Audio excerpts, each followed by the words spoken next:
अस्सलाम वालेकुम प्यारे दोस्तों। जिन्नात ने इस लड़की के साथ जो किया उसको देखकर आपकी रूह कांप जाएगी प्यारे दोस्तों। एक आदमी सूखे पत्ते की तरह इधर उधर भटक रहा था। उसका नाम शरीफ अहमद था और अपने नाम की तरह ही वह शरीफ इंसान था। चलते चलते शरीफ अहमद थक गया था। वह कई दिनों का भूखा था। उसकी आंखों के सामने अंधेरा छा रहा था और कल से उसके हलक में पानी का एक कतरा भी न गया था। अचानक उसकी आंखों के सामने अंधेरा छा गया और वो लड़खड़ाता हुआ जमीन पर जा गिरा। और जमीन पर गिरते हुए उसे हैरानी हुई, क्योंकि एक कमीने को गिरने के लिए बहुत सारी जगह मिल जाती है, लेकिन शरीफ और ईमानदार आदमी को गिरने के लिए एक पाक साफ जमीन भी नहीं मिलती। वह जहां गिरा था वहां एक दरवाजा था। शरीफ अहमद दरवाजा पकड़कर खड़ा हो गया। उसने सर उठाकर दरवाजे की तरफ देखा तो वह एक मस्जिद का दरवाजा था, लेकिन उस दरवाजे पर एक बड़ा सा ताला लगा हुआ था। शरीफ अहमद की हालत बहुत बुरी थी। भूख की वजह से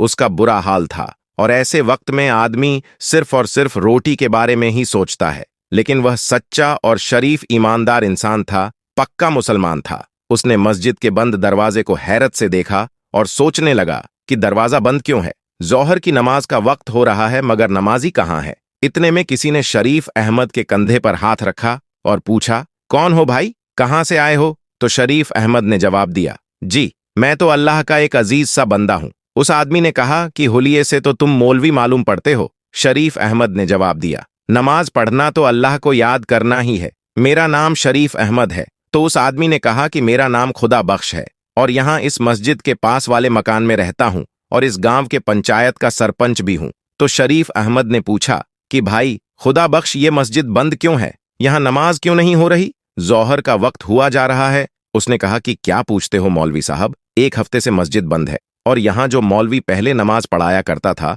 उसकी एक हरकत की वजह से उसे यहाँ से निकाल दिया गया। उस आदमी ने पूछा कि क्या आप हमारी मस्जिद में नमाज पढ़ा दिया करेंगे? तो शरीफ अहमद बोला, हाँ जरूर, क्यों नहीं। आप मुझे बस एक गिलास पानी पिला दीजिए। जोहर का वक्त हुआ जा रहा है, मैं अजान देकर नमाज का ऐलान करता हूँ। तो वो आदमी जिसका नाम खुदा बख्श था, उसने कहा कि आपके चेहरे से तो लग रहा है कि आपने कई दिनों से कुछ खाया नहीं है। पहले आप रोटी खा लीजिए, उसके बाद अजान दीजिएगा। शरीफ अहमद ने कहा, नमाज पढ़ने और पढ़ाने के लिए रोटी की नहीं, ईमान की जरूरत होती है। नमाज पढ़ने के बाद ही रोटी खा लूंगा। खुदा बख्श ने अपनी जेब से चाबी निकाली और मस्जिद का दरवाजा खोल दिया। दरवाजा खोलते ही शरीफ अहमद मस्जिद में दाखिल हो गया। इतनी देर में खुदा बख्श एक गिलास ठंडा पानी लेकर आया। शरीफ अहमद ने फर्श पर बैठकर पानी पिया और उसके बाद वजू किया। और जैसे ही अजान की आवाज गांव वालों ने सुनी तो गांव के कई मर्द नमाज पढ़ने के लिए मस्जिद की जानिब चल दिए।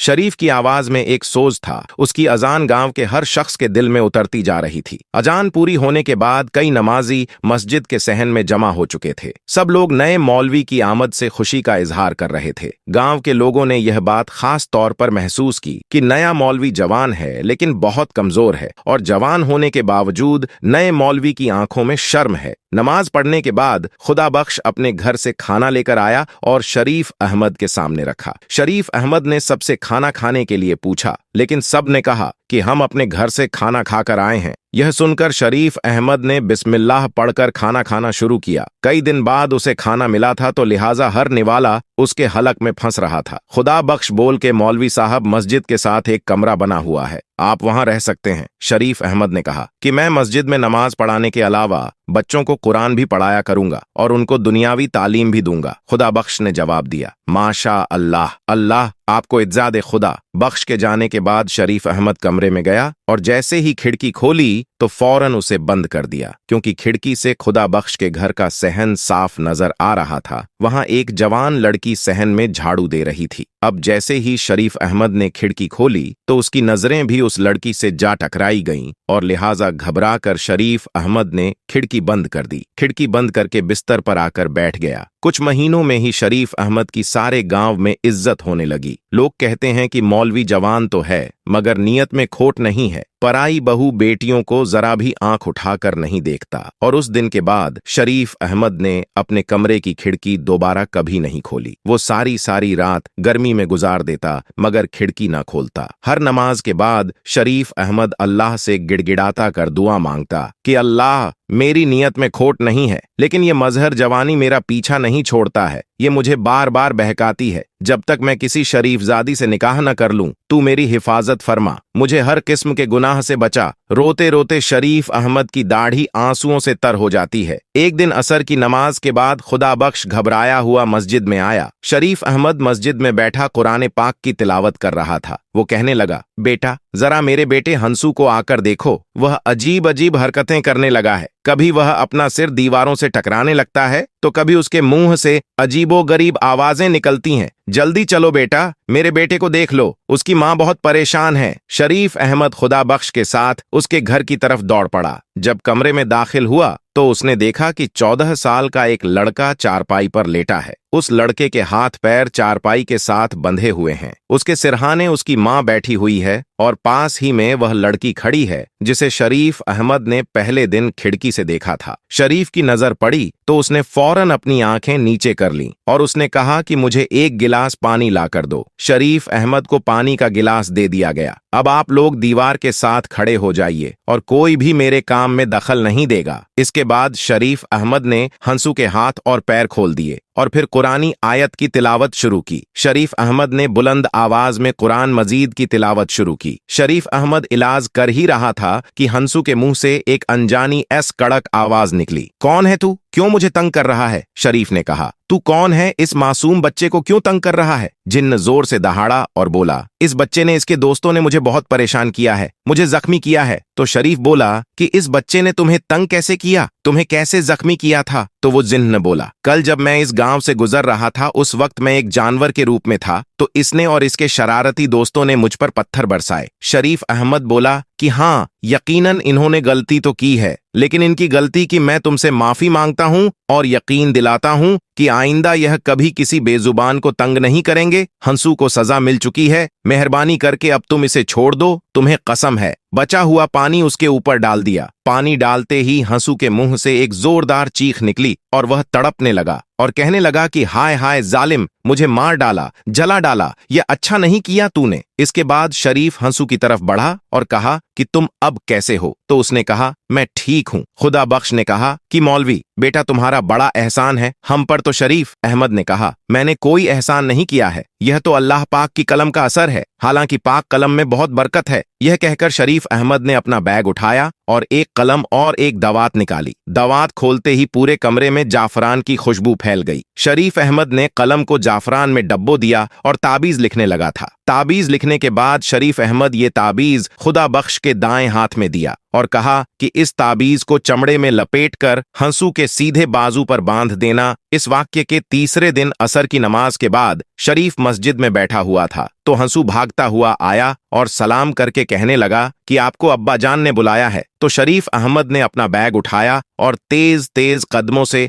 हंसू की तरफ चलने लगा। घर आकर खुदा बख्श की बीवी से पूछा, क्या हुआ? तो उसने कहा कि मौलवी बेटा, न जाने क्यों उन जिन्होंने मेरा घर देख लिया है। पहले हंसू पर जिन्न आया था और अब आयशा पर। तो वो मौलवी शरीफ अहमद ने कहा कि आपको कैसे मालूम कि आपकी बेटी आयशा पर कोई जिन्न आया है? तो उसकी माँ ने अपनी बेटी के बारे में बता दिया कि वह अजीब अजीब हरकतें कर रही है। उसके बाद शरीफ उस लड़की के साथ उसके कमरे में गया और वह वज़ाइफ करने लगा। नमाज के बाद शरीफ अहमद ने कलम और दवात निकाला और ताबीज लिखने लगा। फिर ताबीज खुदा बख्श को दिया और कहा, ये ताबीज चमड़े में सीकर आयशा के सीधे बाजू में बांध देना। ये कहकर शरीफ अहमद ने अपना बैग उठाया और घर से सलाम करता हुआ बाहर आ गया। अगले दिन शरीफ अहमद मस्जिद में बैठा हुआ कि उसे दोबारा हंसू बुलाने आ गया। उसकी बहन की तबीयत फिर खराब हो गई थी। शरीफ अहमद दोबारा घर गया तो घर जाते ही उसने कुछ नए लोगों को देखा था। वह एक बड़ी उम्र की औरत चारपाई पर बैठी थी, जबकि के सिरहाने पर एक लड़का खड़ा था।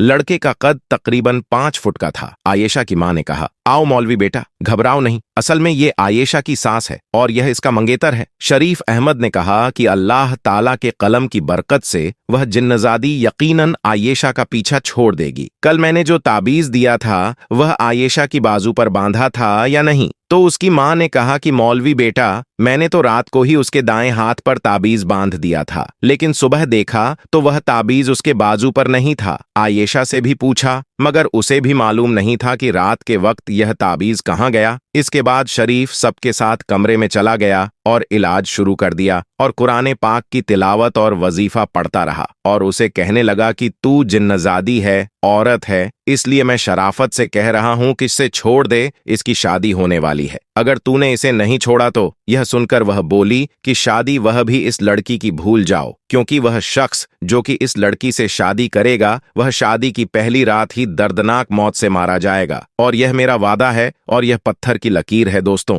आपको बता दें कि यहाँ ये लड़की पर कोई जिन या जिन्नजादी नहीं है, ये लड़की ड्रामा कर रही है। आप इस वीडियो को देखते रहे, आपको पता चल जाएगा। उसकी बात सुनकर उसकी होने वाली सास और मंगेतर का रंग सफेद पड़ गया। इतने में आयेशा अचानक अपनी जगह से चलती हुई दीवार की जानिब बढ़ी और डंडा लेकर उसके होने वाले शौहर और उसकी मां को मारने लगी और कहने लगी, तू मुझसे शादी करेगा। इतने में आयेशा के माँ बाप आयेशा से डंडा छीनकर उसको काबू करने में लगे और उसको कमरे में बंद कर दिया। इसके बाद आयेशा की होने वाली सास कहने लगी कि माफ करना भाई साहब, आज मैं यह मंगनी तोड़ती हूँ, मुझे नहीं करवानी अपने बेटे की शादी तुम्हारी इस बेटी से। यह कहकर वह दोनों माँ बेटा अपने घर चले गए। आयेशा के माँ बाप परेशान हो गए। शरीफ अहमद ने थोड़ी देर इंतजार किया, फिर अपना बैग संभाला और सलाम करता हुआ घर से बाहर निकल गया। शरीफ अहमद परेशान रहा। उसकी समझ में नहीं आ रहा था कि यह जिंजादी कितनी ताकतवर है जो उसके वजीफे के बाद भी आयेशा पर कब्जा जमाए बैठी है। शरीफ अहमद के जायली वजीफे का भी उस जिंजादी पर कोई असर नहीं हुआ। दोस्तों,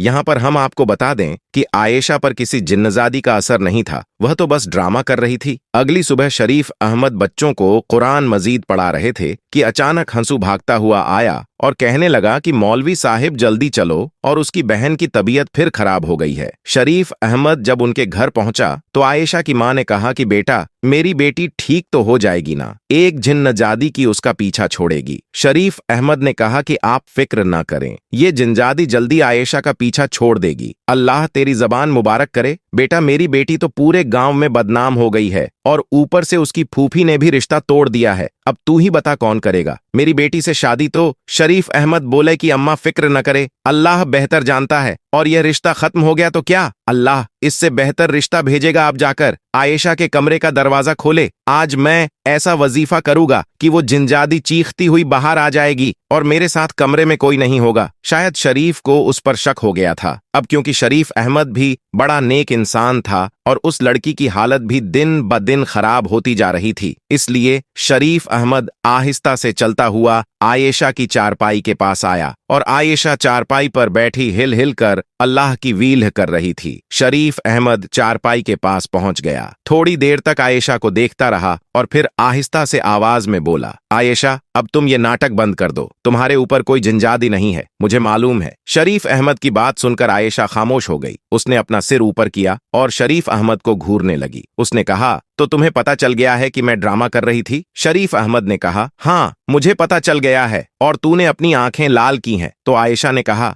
मैंने अपनी आंखें ग्लिसरीन डालकर लाल की है। शरीफ अहमद ने कहा कि तेरे इस नाटक की वजह से तेरे माँ बाप कितने परेशान हैं। आयेशा बोली कि मुझे अफसोस है इस बात का, लेकिन मैं मजबूर थी। मैंने नाटक रिश्ता तोड़ने के लिए किया था। तो क्या तुझे यह रिश्ता मंजूर नहीं था? हाँ, मेरा उसके साथ कोई जोड़ नहीं था। तो शरीफ ने कहा कि अगर तुझे रिश्ता मंजूर नहीं था तो सीधे सीधे इनकार कर देती, इतना नाटक करने की क्या जरूरत थी? आयेशा ने कहा, मेरा रिश्ता तब किया गया था जब मैं झूले में थी और शादी के वक्त भी मुझसे नहीं पूछा जाना था। मैं 10 जमात पास हूँ और उसने तो कभी स्कूल की शक्ल तक नहीं देखी। लेकिन अब तेरा क्या होगा? अब तुझसे कौन शादी करेगा? आसपास हर जगह तो तू मशहूर हो गई है कि तू अजीबोगरीब हरकतें करती है और तुझ पर जिन्जादी सवार है। यह सुनकर आयेशा मुस्कुरा दी और कहने लगी, मुझसे शादी वही करेगा जिसे मालूम है कि मेरे ऊपर किसी जिन्जादी का कब्जा नहीं है। शरीफ अहमद वाकई में शरीफ था। उसने कहा, क्या मतलब? तो लड़की बोली, या तो तू बहुत मासूम है या फिर बन रहा है। आयेशा ने शरारती नजरों से शरीफ को देखा और शरीफ अहमद बोला, क्या मतलब है तेरा? शरीफ अहमद सब कुछ समझ तो गए थे लेकिन अनजान बन रहे थे। सयानों ने बिल्कुल सही कहा है, औरतों के मखरूम फेर से अल्लाह ही बचाए। शरीफ अहमद ने कानों को हाथ लगाए और अपना बैग संभाल कर कमरे से बाहर निकल गया। क्या हुआ बेटा? आयेशा की मां ने कहा। बेटा, क्या जिन्जादी ने आयेशा का पीछा छोड़ दिया? तो शरीफ अहमद बोला कि जी, बहुत ही जल्दी जिन्जादी आयेशा का पीछा छोड़ देगी। आयेशा की मां परेशान थी कि इससे अब शादी कौन करेगा। फूफी ने तो उसका रिश्ता तोड़ दिया है। आसपास के गांव में तो मशहूर हो गया है कि इस पर जिन्जादी है और दूल्हे को यह मार डालेगी। इतने में आयेशा की मां बोली, बेटा तुझे तो सब कुछ मालूम ही है ना,